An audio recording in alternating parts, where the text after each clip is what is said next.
샬롬, 하나님의 평강이 여러분의 삶에 가득하시기를 바랍니다. 누가복음은 유대인이 아닌 헬라인 사람 누가가 쓴 글이에요. 그 누가라는 사람은 직업이 의사였습니다. 의사였기 때문에 이게 시를 쓰거나 글을 쓰는 사람들에 비해서 좀 상황을 바라보는 것이 객관적으로 바라보려고 하고 비교적 신문 기사를 작성하듯이 글을 쓰는 것을 좋아하는 그런 스타일의 사람이죠. 게다가 이 글을 받는 사람이 믿음을 가지고 예수 그리스도를 주라고 고백하면서 예배하기를 원하는 우리 같은 사람들이냐? 아니에요. 데오빌로라고 하는 당시에 예수를 알지 못했던 사람에게 쓴 글입니다. 우리가 생각하기에 그렇잖아요. 왜 예수님에 대한 이야기를 예수를 알지 못하는 이방인 지도자에게 글을 써보내는 데는 이유가 뭘까? 그 이유를 여러 가지로 추정할 때 많은 학자들이 하는 얘기가 그거예요. 당시 이방인 지도자들이 자기가 다스리는 관할 지역에 예수에 대한 이야기가 퍼졌는데 그들의 모습을 그때 당시의 생각과 생활 습관과 이런 상식 같은 거에 빗대어서 좀처럼 이해하기 어려운 구석들이 좀 있었어요. 하는 말이라든가 행동이라든가 그들의 예배 스타일이라든가 이런 게. 가장 대표적인 것으로 볼 때 여러분, 우리가 알기를 초대교회 당시에 많은 예수 믿는 사람들이 박해를 받았다고 생각을 하잖아요. 근데 박해받은 이유가 그거래요. 예수 믿는다는 사람들은 무신론자라는 거예요. 크리스찬들은 무신론자. 그게 왜 무신론자냐? 당시에 종교라고 하면 세 가지가 반드시 있었어야 되는데 그게 뭐냐면 신전이 있어야 됐고, 두 번째는 제사장이 있어야 했으며, 세 번째는 제물이 있었어야 했습니다. 근데 예수 믿는 사람들, 크리스찬들한테 니네들 신전이 어디 있어? 그러면 우리 신전 없다. 그러고 제사장은 누구야? 그러면 우리 제사장 없다. 그러고 제물은 뭘 쓰는데 우리 제물 없어. 그러면 종교가 아닌 거예요. 종교의 아주 기본적인 조건도 갖추지 못한 거죠. 그런데다가 보통 크리스찬이란 그리스도인이라는 뜻이 그리스도의 사람들이라는 뜻이잖아요. 그리스도의 사람들. 그래서 그리스도인 이렇게 얘기하는데 그런 표현은 누가 주로 썼냐면 철학자들이 많이 썼어요. 그러니까 아리스토텔레스의 사람들, 소크라테스의 사람들, 플라톤의 사람들 이런 식인 거죠. 그런데다가 그 예수 믿는 사람들은 철학을 하는 사람들처럼 어떤 특정한 가르침을 삶으로 살아내려고 해요. 삶으로. 그러니까 여러분 소크라테스가 집착하지 마라. 그래갖고 그 소크라테스를 따르는 사람들이 삶의 집착을 포기하려고 드는 그런 모습과 예수 믿는 사람들이 우리의 모든 것은 하나님께 있다. 그러니 우리는 이 땅에서의 평안보다 하나님의 자녀됨의 기쁨을 누리고 살자. 이러고 살아가는 모습이 저게 종교인이야, 철학자야 이런 느낌을 줄 법하죠. 그렇기 때문에 그때 당시에는 우리가 철학자가 아니고 종교인이라는 예수를 믿는, 예수를 하나님이라고 신이라고 믿는 우리가 종교라는 것을 안 믿는 사람들에게 혹은 통치자들에게 설명할 필요가 있었어요. 이걸 변증한다고 했어요. 그들의 삶에 대한, 그리스도인들의 삶에 대한 변증. 그럼 변증을 하기 위해서 예수 그리스도에 대한 내막을 써서 보내야 되는데 그 내막을 구성할 때 누가복음이 좀 이렇게 깔끔하게 정리를 잘한 게 1장서부터 오늘 우리 읽은 말씀 앞부분까지 예수 그리스도의 나타나심, 서론에 관한 이야기고, 오늘 읽은 4장서부터 6장까지가 1차 갈릴리 사역, 7장서부터 9장까지가 2차 갈릴리 사역, 그 다음부터 예수님이 십자가 달려 죽으시기까지가 유대 지역 사역, 유대 중심의 사역, 그 다음에 예수님의 죽으심과 부활, 승천 이렇게 다루고 있습니다. 그리고 그거의 후속 버전으로 사도행전 이렇게 쓴 거거든요. 그러니까 오늘 우리가 읽은 본문 말씀은 예수님이 그 1차 갈릴리 사역을 하시기에 앞서서 그 첫 번째 서론격에 해당되는 14절 15절 말씀으로 시작으로 해서 예수님이 가르치시는 사역에 관한 이야기를 하는데요. 그런데 특이한 게 있으니 그게 뭐냐면 여러분 14절 15절 말씀을 보자면 예수께서 성령의 능력으로 갈릴리에 돌아가시니 그 소문이 사방에 퍼졌다 이렇게 기록하잖아요. 그러니까 예수님이 지금 누가복음의 흐름상은 세례 요한에게 세례를 받으시고 마귀에게 시험을 받으셨다가 뜬금없이 시험이 딱 끝난 후에 예수님이 성령의 능력으로 갈릴리에 들어가셨는데 그 소문이 파다하게 퍼졌다. 뭔가 느낌이 이상하단 말이에요. 이게 뭔 얘기냐면 예수님께서 제1차 갈릴리 사역을 하시기 전에 앞서서 요한복음에 의하면 1차 유대 지역 사역이 있었습니다. 뭐 가나의 혼인잔치 같은 게 있었고요. 수가성 여인 같은 것들이 있었단 말이에요. 그러는데 그런 부분들을 누가복음은 한마디로 퉁쳐서 얘기해 봅니다. 뭐라고 얘기하냐면 성령의 능력으로 갈릴리에 들어가시 그 소문이 사방에 퍼졌다 이렇게. 그래서 누가복음은 예수님을 처음 소개하는 공생애, 예수님이 마귀에게 시험 받으시고 난 다음에 그가 본격적인 사역을 하는데 그 사역의 시작점을 어디다 두고 있냐면 오늘 읽은 갈릴리 그곳에서 해당해서 이사야의 말씀을 읽으시는 것으로 선택을 한 거예요. 그러니까 누가의 관점은 예수님께서 먼저 자신의 정체가 메시아로서의 정체가 어떤 분이신지 그리고 그 일의 결과가 어떤 건지를 약간 좀 암시하고 싶었던 모양이에요. 그래서 본문이 주는 의미가 그런 암시가 많이 담겨져 있는데 여러분 이 갈릴리라고 하는 지역이요 당시 사회 사람들에게는 이 비주류였어요. 그러니까 외곽 지역에 무시받는 동네, 멸시받는 동네였어요. 그러니까 나사렛 예수다 그러니까 이제 나다나엘이 그러죠. 나사렛에서 무슨 선한 것이 날 수 있느냐 이런 말을 할 정도로 멸시받는 촌동네였거든요. 근데 그 갈릴리 무시받는 갈릴리에서 이 말씀 이사야의 예언의 말씀을 읽으시고 그리고 이 말씀이 너희 귀에 응하였다라고 하니까 그 다음 이어지는 내용이 뭐냐면 우리가 다음 주에 다루게 될 텐데 이 사람들이 승질이 벌컥 나갖고 예수를 잡아다가 낭떠러지에 끌고 가서 밀어서 죽여버리려고 그랬어요. 누가는 이 사건을 먼저 예수님의 공생의 앞부분에다가 배치를 함으로써 뭘 보여주냐면 예수님의 삶이 이스라엘 백성들한테 환영받는 삶이 아니라 배척받고 핍박받고 억압받고 결국은 죽임을 당하실 거라는 사실을 앞부분에 이렇게 깔아놓은 거죠. 그래서 아마 이 사건을 공생애의 첫 부분으로 누가는 소개하고 있었던 모양입니다. 그래서 오늘 우리가 중점적으로 볼 것은 이런 겁니다. 여러분, 예수님이 이사야의 말씀, 축복의 말씀을 읽고 이 말씀이 오늘 너희 귀에 응하였다 이렇게 얘기하는데요. 여러분, 이 말의 의미가 무엇인지를 좀 살펴보는 게 오늘의 목적이거든요. 뿐만 아니라 이런 겁니다.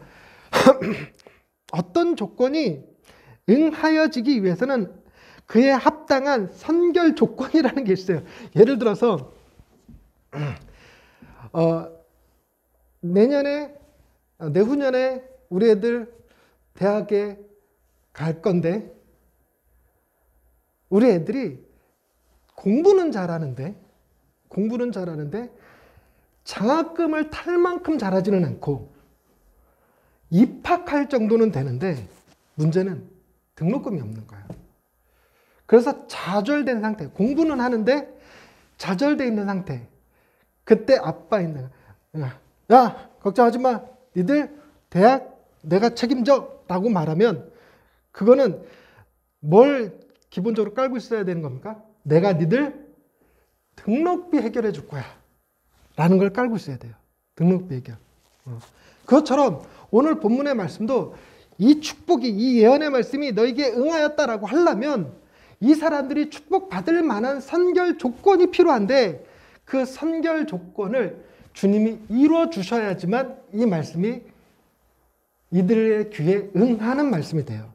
근데 우리는 지금 너무나도 잘 알고 있는 게 뭐냐면 예수님께서 이 갈릴리 사람들 예수님을 메시아인지도 모르고 끌어다가 절벽 밑으로 던져 죽이려고까지 했던 그 갈릴리인들이 예수님이 오늘 읽으신 말씀의 축복을 받기 위해서는 예수님이 십자가에 죽으셔야 했다는 거죠. 그래서 오늘 이 설교의 핵심은 이런 겁니다. 오늘 이 말씀이 이 글이 오늘 너희 귀에 응하였다라는 말은 내가 너희의 모든 죄를 대신하여 십자가를 지겠노라 라고 하는 예수님의 자기 선언이었다는 것입니다. 구체적으로 말씀을 좀 살펴보십시다. 15절 말씀을 읽어보면 친히 그 여러 회당에서 가르치심에 무사람에게 칭송을 받으시더라 이렇게 써 있습니다. 그러니까 예수님이 무사람들에게 칭송을 받으셨다라는 이 메시지가 왜 필요하냐면요. 여러분 회당에서 말씀을 전하는 거는 그 아무나 들어갖고 내가 오늘 말씀을 전할 테니까 여러분들 다 들으세요 이렇게 갖고 들을 수 있는 게 아니에요. 그러니까 회당에는 회당장이라는 사람이 있었는데 그 회당장이 특정한 소문이 좋은 사람들에게 오늘은 당신이 좀 설교를 좀 해주십시오 하고 초청할 때만 단상에 올라서 설교할 수 있습니다. 여러분 이 단상에 저 말고 다른 사람이 쓰려면 반드시 누구의 허락이 필요해요? 제 허락이 필요해요. 제 허락. 여기 내 거야.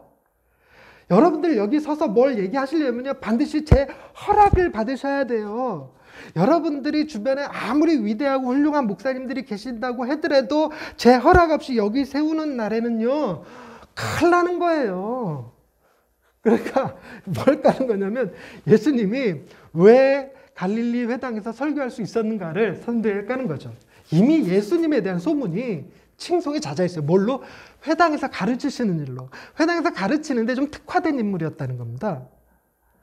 근데 다른 지역은 예수님에 대한 편견이 조금 덜했는데 이 지역 사람들은 예수님에 대한 편견이 있었어요. 이 편견이 뭐냐면 22절 그들이 다 그를 증언하고 그 입으로 나오는 바 은혜로운 말을 놀랍게 여기는데 이 사람이 요셉의 아들이 아니냐. 뻔히 내가 아는 애 어릴 적부터 내가 제 잘하는 거 봤는데 쟤한테 지금 설교를 들으라고 이럴 판이에요. 그런데 그럼에도 불구하고 회당장이 예수를 갈릴리 회당에서 설교할 수 있도록 내어줬던 것은 무엇 때문이었냐면 15절 사건 때문이었다 이런 걸로 깐 겁니다. 그런데 또 하나의 특징은 뭐죠? 다른 지역에서 회당들은 칭송했는데 갈릴리에서는 배척받으셨다는 거예요. 죽을 뻔하셨어요. 그런데 예수님이 읽으셨던 이 이사야 예언의 말씀은 성경 전체를 통틀어서 예수님이 성경 말씀을 읽고 인용하신 것은 여기가 처음이에요.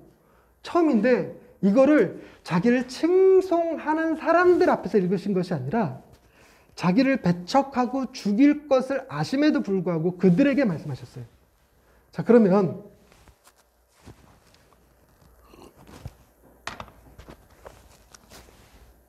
여러분 이런 생각하기 쉽죠?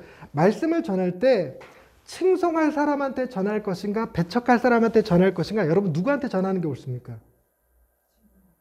아니에요. 칭송도 배척도 아니고 필요한 사람한테 전하는 거예요. 필요한 사람한테.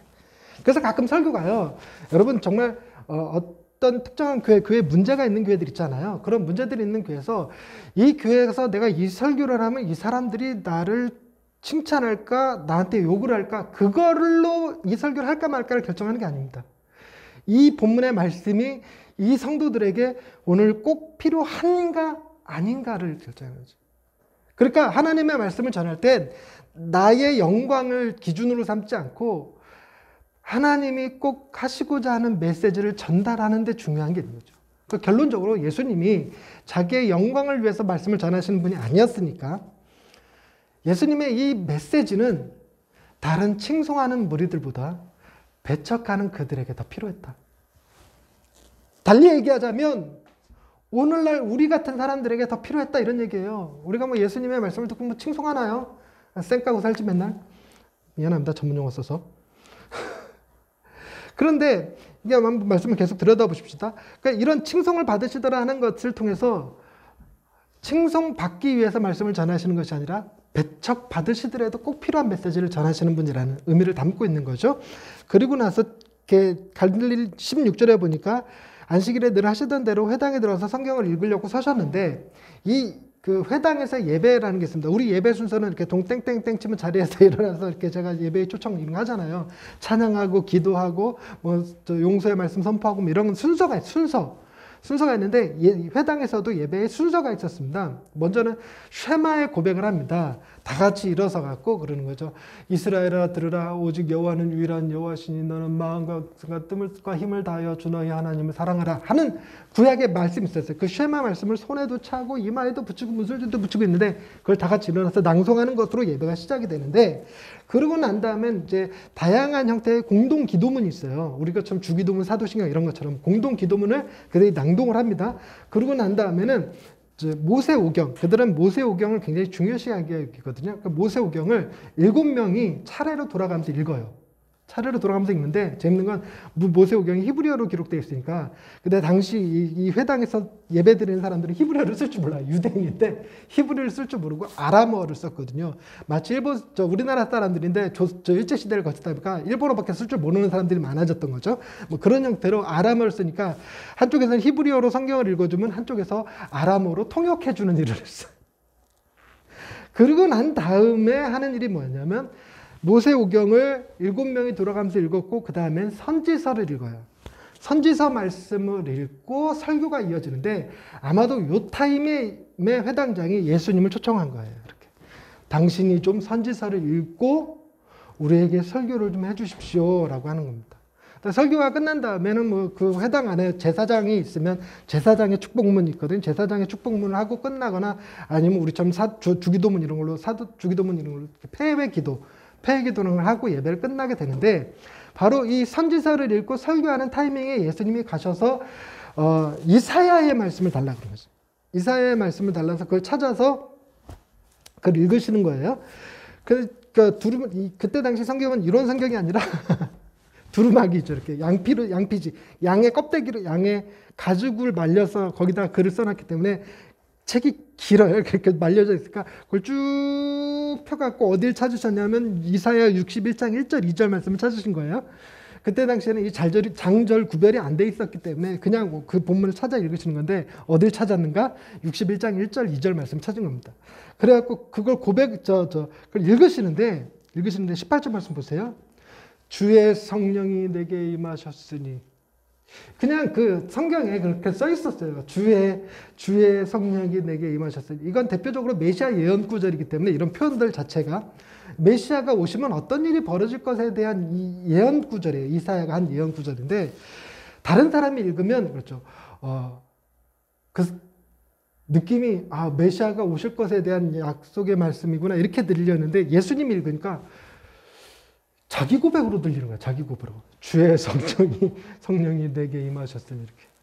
그 다음에 이는 가난한 자들에게 복음을 전하게 하시려고 가난한 자들이라고 그럴 때 여러분 가난이 단순히 그 게으름 때문에 생기는 것이 아니에요. 가난해지는 이유는 성경에서 보통 3가지를 보거든요. 첫째는 뭐 일단 게을러서 가난해지는 것도 있고 또 하나는 재난을 당한 경우 있죠. 갑자기 가뭄이 있다거나 홍수를 당했거나 뭐 사기를 당했거나 재난에 의한 경우 있고 3번째는 억압에 의한 경우가 많습니다. 억압에 의한 경우라는 게 뭐냐면 부자들이 자기들의 부를 늘리기 위해서 착취하는 구조 혹은 왕이 백성들을 억압하는 구조 이런 거에 의해서 가난한 사람들이 되는 거죠. 그러니까 가난한 사람들에게 복음이 전파된다는 얘기는 단순히 여러분 가난한 사람들이 부자가 된다라는 의미를 얘기하는 것이 아니라 뭔가 가난한 자들이 당했던 그 재난의 문제, 억압의 문제가 해결됨을 의미합니다. 그러니까 이 가난한 자들에게 복음을 전한다는 거, 돈 갖다 줬다 이 얘기가 아니죠. 예수님이 그 복음을 전하기 위해서 성령이 임하심이 필요했던 거예요. 뭔가 성령의 능력으로 그들 마음에 있던 게으름의 문제, 재난의 문제, 자포자기의 문제, 그리고 열등감의 문제, 그리고 억압의 문제 이런 것들에 대해서 해결해 주셔야 되는 거죠. 그리고 난 다음에 이렇게 써 있습니다. 내게 기름을 부으셨다. 여러분 기름을 부었다는 얘기는 뭔가 구별하기 위해서 쓴 표현이거든요. 그러니까 이스라엘 사람들이 성전에서 쓰는 물건들은 이 관유라고 해서 기름을 이렇게 발라요. 그러면 그 성전 안에서 쓰는 물건은 반드시 예배 제사용으로만 써야 돼요. 다른 걸로 쓰면 안 됩니다. 예를 들자면 저 기타를 제가 기름을 발라놓잖아요. 관유라고 해서 기름을 발라놓으면 저건 반드시 찬양할 때만 써야 돼요. 저걸 들고 가요를 불렀다가는 그 율법에 의해서 무슨 벌금인가를 내야 돼요. 재물을 바쳐야 돼. 재물.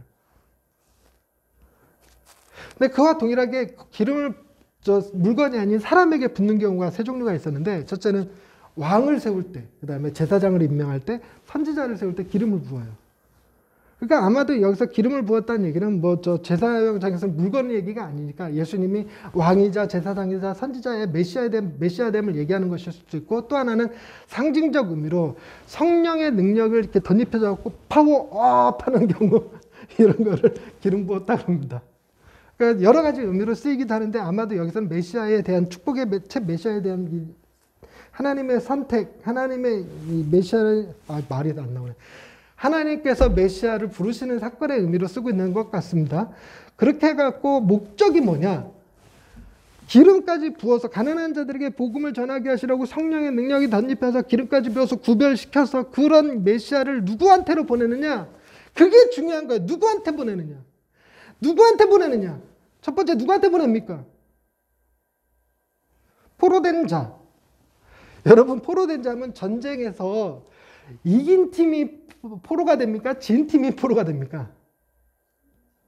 에? 진 팀, 그러니까 그런데 패배 국가가 포로가 되죠. 여기서 포로됐다는 말 자체가 이 창 끝에 의해서 포로된 자로 해서 전쟁에 진 사람들 얘기하거든요.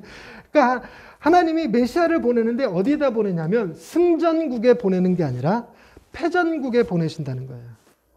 더더군다나 이스라엘 사람들은 이 말씀을 뭘로 이해했냐면, 바벨론에 포로로 살 때, 우리를 포로로부터 바벨론에 끌려가서 살 때 우리를 다시 회복시켜줄 메시아에 대한 기대로 이해했어요. 그런데 우리가 이 시대뿐만 아니라 예수님이 지금 이 말씀을 할 때는 이미 바벨론에서 포로에서 귀환한 상태이기 때문에 그런 의미뿐만이 아니라 우리가 무엇인가 알게 모르게 포로가 되어 있어요. 저는요, 한 여자의 사랑의 포로가 됐어요. 엄마일까 딸일까? 얘기 안 해줘. 저는요, 책의 포로가 돼 있어요. 책이 없으면 불안해. 저는요, 질병의 포로가 되어 있어요. 약이 없으면 못 살아. 이런 거죠. 뿐만 아니라 이런 건 양호한 얘기한 거고, 어떤 특정한 나쁜 습관, 도둑질하는 거, 거짓말하는 거, 심지어 때리지 않거나 부시지 않으면 살 수 없다고 느끼는 사람들. 그 여러 가지로 우리가 포로가 돼 있는데 포로되어 있는 상태 자체를 몰라요. 우리는 이 세상을 승리자로 살고 있는 게 아닙니다. 패배자로 살고 있어요. 패배자. 더더군다나 우리 자주적으로 하는 말이 향남이 어디 있어? 강남 밑에 있어. 이런 말 하는 것처럼. 이 동네에 사는 것 자체가 우리 인생의 패배자인 것처럼 느끼는 사람들도 참 많죠. 우리가 그래요. 포로되어 있습니다. 근데 놀라운 거는 주님이 지금 이 시대에 오시면 강남 간다, 향남 간다. 좀 대답 좀 해줘요. 이 시대에 주님이 오신다는 얘기는 강남 가시겠다는 얘기예요? 향남 가시겠다는 얘기입니까? 그럼 향남 중심부를 가시겠다는 겁니까? 외곽으로 오시겠다는 겁니까? 이런 걸 보고 이어링, 비어링, 코에 걸면 코걸이, 귀에 걸면 귀걸이라고 표현하는데, 우리에게 오신다는 말씀으로 이해하면 됩니다. 우리에게 오셔서 우리에게 자유를 주시겠다는 의미로 뿐만 아니라 눈먼 자에게 다시 보내. 이 눈먼 자라는 말이요, 사람들이 워낙 예수님이 앞을 보지 못하는 자들의 눈을 뜨게 하신 사건들이 있으니까 그 의미로 받아들이는 게 많거든요. 근데 원래 그 히브리어 성경에는 눈먼 자로 표현되어 있지 않아요. 그러니까 원래 히브리어 성경엔 갇힌 자들에게 다시 보게 한다. 이렇게 갇힌 자들에게 다시 보게 한다. 이렇게 쓰여져 있거든요. 그러니까 갇힌 자들이라는 게 지하 감옥에 갇혀 있으니까 캄캄하잖아요. 그러니까 눈이 먼 거랑 똑같은 거야. 보이는 게 없는 거지. 갇혀 있는 자들. 그 갇혀 있는 자들을 건져내심으로써 보게 한다. 그 얘기예요. 그거를 이제 히브리어를 아람어로 번역하는 과정에서 아마도 이렇게 쓴 것 같아요. 눈먼 자들에게 다시 보게 함을. 그리고 눌린 자에게 자유롭게 함을. 뭔가 좀 포로와 감옥에 갇혀있고 눌려있는 것도 마치 그 멍에가 이렇게 있는 것 같고, 우리나라 춘향이처럼 이거 뭘 차고 있다고 그러지, 이거? 춘향이가, 이걸 이름 알았었는데 기억이 안 나네? 이거 딱 차고 있는 것처럼. 그런 상태예요. 뭔가 실패하고, 패배했고, 무능하고, 비전이 없고 미래가 없고 죽을 날만 기다리는 음침하고 컴컴컴한 그곳에 살아가는 그 사람들에게 주님이 성령의 능력을 힘입어서 기름을 부음을 받아서 구별되어져서 그렇게 찾아오신다는 얘기예요. 그게 여러분 굳이 이 말씀을 읽지 않으셔도 주님이 하나님 보좌 우편에 앉아 계시다가 이 땅에 내려오신 것 자체가 바로 그것이었고, 내려오셔도 승리자인 로마야에 오신 게 아니라 패배자인 이스라엘에 오셨고, 헤롯의 왕궁에 오신 게 아니라 베들레헴 말구 위에 오셨고, 그분은 그 땅에서 쫓겨나서 유대 땅에서 살다가 다시 돌아와도 갈릴리 나사렛에서 사신 것만 해도 그분의 사역이라는 것 자체가 낮은 자로 낮은 대로 오셔서 우리에게 복음을 전하시는 거랍니다. 그것이 자유를 주시는 것이고 해방을 주시는 거고 다시 보게 하는 거고, 더 놀라운 건 19절 말씀 다 같이 읽겠습니다. 19절 말씀 시작. 주의 은혜의 해를 전파하게 하려 하심이라. 아멘. 주의 은혜의 해 두 글자로 희년. 자, 주의 은혜의 해 두 글자로 뭐? 희년. 그러니까 원래 그 원어적 의미로는요, 수양뿔의 해, 수양뿔의 해라는 뜻이에요. 다 직역하면 수양뿔의 해, 그걸 희년이라고 그러는데, 왜 수양뿔의 해라고 불리냐면, 희년은요 그 50년에 한 번씩 돌아오는 절기인데, 그 희년이 되면 이스라엘 전역에서 제사장들이 그 수양뿔로 만든 나팔이 있어요. 나팔. 그거를 전국에서 그걸 불어 제껴요. 그럼 사람들이 희년이다 이렇게 되는 거예요. 희년이다. 근데 희년이 되면 뭐 하냐면 빛에 의해서 팔린 땅이 원주인에게로 돌아가고, 가난했건 재난에 의했건 억압에 의했건 종으로 잡혀간 이들이 자유를 얻게 됩니다. 그게 희년입니다. 자, 그러면 전국에서 이 희년의 때를 알리는 뿔나팔, 수양뿔의 나팔 쭉 부는 것을 부자들이 좋아할까요? 가난한 자들이 좋아할까요? 가난한 자들이 좋아하죠. 가난한 자들. 근데 여러분 다 아시다시피 정치는 가난한 자들에 의해서 이루어집니까? 부자들에 의해서 이루어집니까? 부자들에 의해서 이루어져요. 그러니까 뿔나팔을 불면 그게 희년인데, 하나님께서 뿔나팔을 불어서 희년을 선포하라고 하셨는데, 이스라엘 역사상 단 한 번도 뿔나팔을 분 적이 없어요. 뿔나팔을 부한 자들이 다 뺏어가 버렸어. 그거 불면 자기 땅을 원주인한테 돌려줘야 되는 거예요. 자기 집에 있는 종들을 다 해방시켜줘야 되는 거예요. 그래서 하나님의 뜻이 이 땅에 이루어지지 못해서 단 한 번도 희년이 이루어지지 못했는데, 예수님이 이걸 선포해버리네. 주의 은혜의 해를 선포하려 합니다. 이제부터 희년! 주님이. 그러면 여러분 이 말씀이 실제로 이루어진다면, 여러분, 자꾸 여러분이란 말을 자꾸 쓰지? 제가 올해 대한민국은 희년입니다. 뿔나팔 뿡 불면 부자들이 싫어할 거니까 아마도 내가 내일 불게 그러는 순간 우리들 중 누군가는 그 뿔나팔을 뺏을 수 있는 사람한테 가서 정보를 팔 거예요. 그래서 어느 순간 스파이가 와서 나를 죽이든 뿔나팔을 뺏어가든 할 거란 말이죠. 그러니까 뿔나팔을 불어버리는 이것이 굉장히 놀라운 하나님의 은혜지만 특정 누군가에게는 엄청난 반감을 사게 돼 있어요. 그 반감을 사는, 누가 되게 반감을 샀냐면, 예수님의 사역을 보면 당시에 집권 세력이었던 대제사장들, 헤롯 당원들, 바리새인들, 이들이 예수님을 못 죽여서 안다 그랬어요. 예수님의 희년의 나팔을 불까봐 희년의 나팔을 불어버렸어도 안 돼. 죽여버리고 그거 취소시켜야 돼. 이런 것인 거죠. 그러니까 예수님이 이 말씀을 읽은 것 자체가 놀라운 이 위험한 발상이기도 한데, 더 위험한 일은 21절에 보니까 이 글이 오늘 너희 귀에 응하였다라고 선포해버렸다는 거예요. 여기서 오늘이라는 말이요. 그러니까 세메이온인, 정확하게 할게요. 정확하게. 세메론이라고 하는 단어를 번역한 거거든요. 그러니까 today라는 뜻이 아니라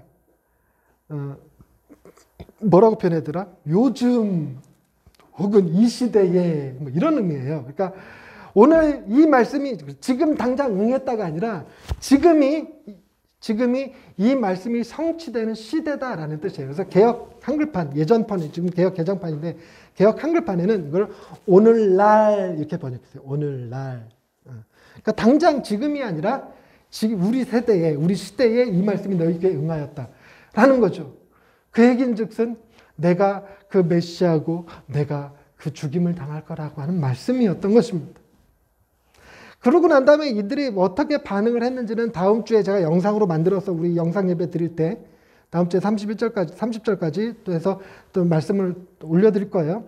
근데 오늘은 여기까지만 딱 요 21절까지만 볼 건데 이걸 통해서 우리가 몇 가지 좀 알아야 될 게 있습니다. 첫 번째는 여러분 이 예언의 말씀이 우리 거가 되기 위해서는요. 잘 들으세요. 이 예언의 말씀이 우리 거가 되기 위해서는 우리가 승리자여서는 안 돼요. 우리가 패배자여야만 돼요. 그러니까 패배자 심정으로 살자 그런 것도 아닙니다. 여러분 사실 우리 가운데 문벌이 좋은 사람, 능력이 좋은 사람 몇이나 있겠습니까? 뭐 외제차 타고 교회 오는 사람이 한 명도 없을 만큼 우리가 그래요. 근데 이 향남 지역도 마찬가지예요. 사실 외제차 탄다고 승리자입니까? 여러분 아니에요. 우리가 사실 가난한 자들이고 우리가 게으른 자들이고 우리가 포로된 자들이고 우리의 이 잘못된 근시안적 생각에 의해서 앞을 보지 못하고 미래를 바라보지 못하고 주변을 돌볼 줄 모르는 눈먼 자들이거든요. 우리가 인생의 여러 가지 짐들에 의해서 짐을 지고 살아가는 눌린 자들이에요. 눌린 자들. 우리의 어깨에 정말 얼마나 많은 짐들이 눌려 있습니까? 눌린 자들인데 근데 이거 여러분이 대답하세요. 왜 우리는 가난해졌고 왜 우리는 포로가 됐고 왜 우리는 갇힌 자가 되었고 눌린 자가 되었습니까? 그것은 우리의 이것 때문입니다. 뭐? 죄 때문입니다. 여러분 이게 누굴 원망할 게 아니라 우리가 자초한 일이에요. 우리가 자초해서 이렇게 됐어. 그걸 고백하는 게 먼저예요. 주님 앞에 겸손함이 먼저입니다. 이 말씀이 내 말씀이 되기 위해서 여러분들은 나는 죄인입니다라는 고백이 반드시 필요한 거예요. 나는 나의 죄 때문에 지금 이렇게 살아가는 것이고 이 질병에 걸린 것이고 이 고통의 문제에 씨름하는 것이고 울 수밖에 없고 보지 못할 수밖에 없는 그런 이런 참담한 심정으로 살아가는 게 다른 사람 때문이 아니고 조상 때문이 아니고 신 때문이 아니라 나의 죄 때문이라는 고백. 근데 놀랍게도 주님이 어디에 찾아오시느냐? 의로운 사람한테 찾아오는 게 아니에요. 건강한 사람한테 찾아오는 게 아니에요. 로마로 간 것도 아니고 헤롯의 궁전으로 간 것도 아니에요. 바로 그런 우리를 찾아오신다고요. 능력을 가지시고 기름 부음을 받으셔서 우리에게 오셔서 복음을 전하시는데 복음. 너희는 이제 해방되었다. 주님이 우리를 찾아오신 사건이 이 예언에 응하였다 하시는 말씀의 사건이고 그리고 이 예언에 응하게 하기 위해서 예수님은 십자가를 지셨다는 거예요.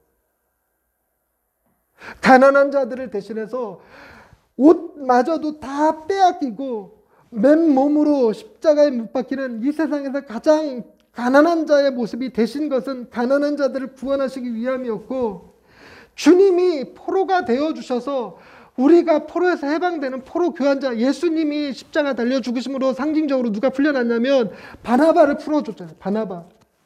그와 같이 예수님은 우리를 풀어주시기 위해서 그분이 친히 포로가 되어주셨고 우리가 우리의 생각에 갇혀 살아가는 모습에서 주님이 좀 풀어주시기 위해서 주님이 손과 발이 눌리시고 갇히시고 억압당하셨어요. 꼼짝도 할 수 없이